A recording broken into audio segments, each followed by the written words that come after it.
If you want your audience to feel like everything that you create is irresistible, like you're talking directly to them, and get them excited to actually buy from you, you need this one content creation strategy. It's called creating content connection points. And in this episode, I'm going to actually show you how do you build these content connection points in 3 unique ways so that you're creating content that is irresistible to your audience and leads them to the sale coming up. Familia, so this is an episode that we pulled directly from the Marketing Success Path 2.0 inside of the Business Lounge membership. And if you've been part of that program, it's directly in the growth stage. It's something that is super foundational to how we teach content creation and how to actually move more of your followers into buyers using content connection points. So without further ado, let's get into the video. So let's talk about creating content connection points, building the relationship with your audience. One of the ways that I love illustrating this point is by telling you a little story about the time I totally failed at my content marketing strategy. It was not fun. Let me tell you, it was not fun. But here's what happened. I was working really hard to grow my agency. And once upon a time, little Kim had a social media marketing agency. We had a ton of clients, things were rocking and rolling, but I was trying to put my content out there as much as I could. And so I used YouTube and a blog, and I was being pretty consistent. I was able to grow my email list to about 7,000 to 8,000 people. And naturally, people started asking, hey, do you have a course? Do you have a program? Something that we can actually learn more of, from you of this whole content marketing thing. I didn't at the time. And so it was something that was sitting in the back of my head for a long time. And I didn't pursue it initially because I felt like, I didn't know what I was talking about, lots of imposter syndrome. I was like, who am I to teach a course? All that head junk that often keeps us stuck for a ridiculous amount of time that is usually unnecessary. Long story short, I have an incredible husband who was constantly at every step supporting and encouraging and just I call it relentless encouragement because that's exactly what Chris has done my entire career. And so at that point, he kept telling me, listen, babe, like you're good enough, you're smart enough, you can teach this stuff. People are asking for it. So I decided to take the plunge and create the course, but I didn't have a lot of time. So I decided to actually go ahead and fire a bunch of my clients. Terrible idea, by the way, but I did fire a bunch of my clients so I had enough time. And I spent 4 months putting together this huge program called Zilch to Social. Now, some of you guys remember that program and you found me through it, but my goodness, did I not put my sweat and tears into that program. Launch day came, I decided to put together a free training and I was going to pitch the program at the end. And so 400 people showed up live. It was such a cool success. I was teaching, things were jiving, people were having aha moments. I even asked Chris to help me host it because I was so nervous to do it myself. And then I pitched my little heart out to only get 3 sales. I can't tell you how heartbreaking that moment was. I did the ugly cry and wanted to just pout and lock myself in the closet and hide for at least 2 more months. I didn't, of course. Unfortunately, one of the 3 people asked for a refund, and that was just making matters worse. But I learned a lot in that season, and I had to get some coaching and some help from some people that had been where I was, had broken through that massive obstacle and could teach me how to actually grow a profitable business and launch, the course. Little did I know that I would have picked myself up again, worked my buns off, and a few months later launched this very program, the Business Lounge. This time, though, we had 80 people join us for the first round, and 6 months after that, we hit our first 6 figures.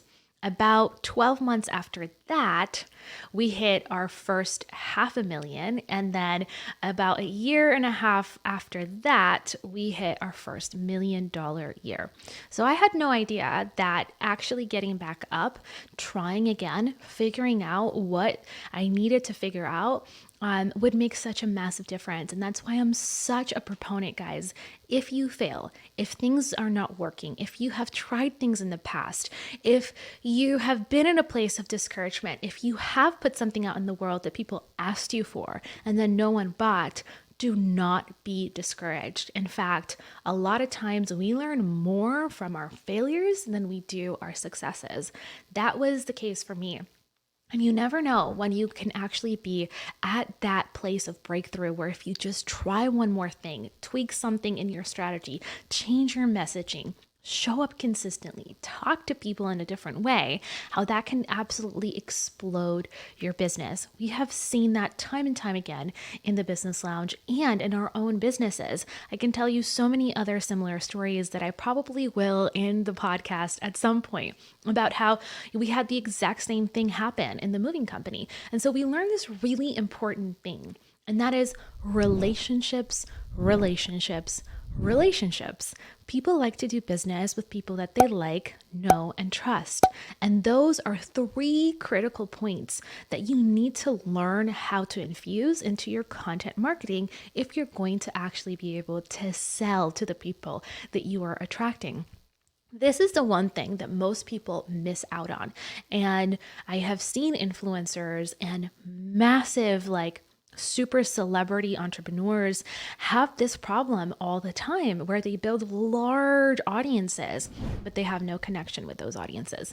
And so we're living in a time right now where brands have picked up on this and they're no longer interested in working with any creator, any business, any influencer that does not have a relationship with their audience. And so we're seeing this shifts right now where a ton of the brand deals, the millions and millions of dollars that brands would be willing to pay out to celebrity influencers, they're now being redirected to micro influencers and nano influencers, people who have smaller audiences but have a tight-knit connection with their community. And so I really want to encourage you to start creating these connection points in your content that will lead to community, that will lead to relationship. And so now that I have set the stage for you and talked about the importance of creating relationship and connection, let's talk about how to actually do that. And so there's 3 main ways in which you can pepper in some opportunities to create connection points. People tend to connect with 3 individual aspects of our personalities or our businesses. 1 is values, number 2 is shared experiences, and number 3 are personal interests. Now, you don't have to have all 3, but ideally, you would. And this is why it's so important that if you are running a brand where you don't have, that personal touch, that human touch where you are the face of the company, you need to really figure out how you're going to build content connection points. The first one is learning how to talk about your values. What do you stand for? What is it that you actually care about? For us, a huge connection point is our faith. And so we openly talk about our faith. We're not necessarily in your face preachy about it, but people know, right? They just know. We share Bible verses. We will talk about how God is blessing us in the business. We will share our testimony. We will share our failures and how God was there in those moments.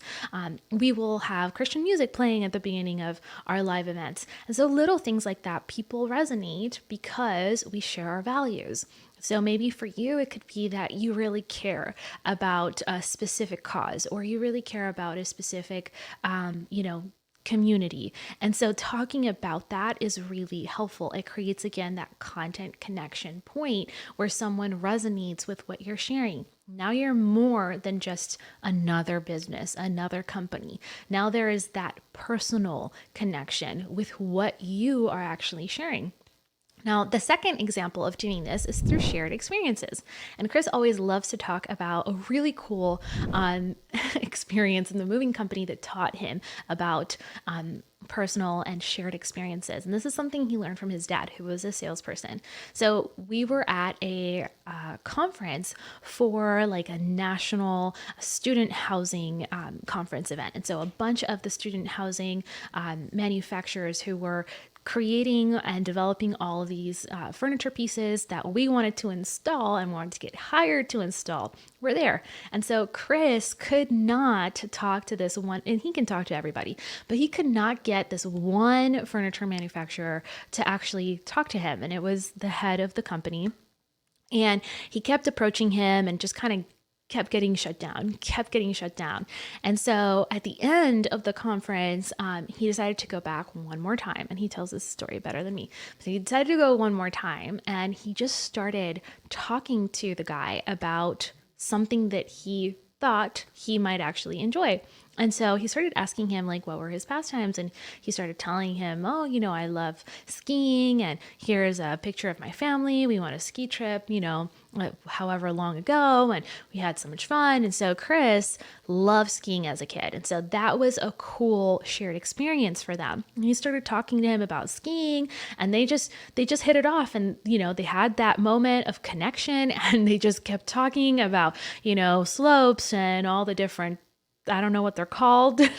I haven't gone skiing. It's a diamond this and diamond that. And at the end, Chris didn't mention anything about, talking to him later or getting hired by his company. He just let it go and let him know, hey, like, it was awesome talking to you. And as he was leaving, he was like, hey, I'd like to talk to you about what we could do together. And he gave him a call later that day, and we closed our first deal.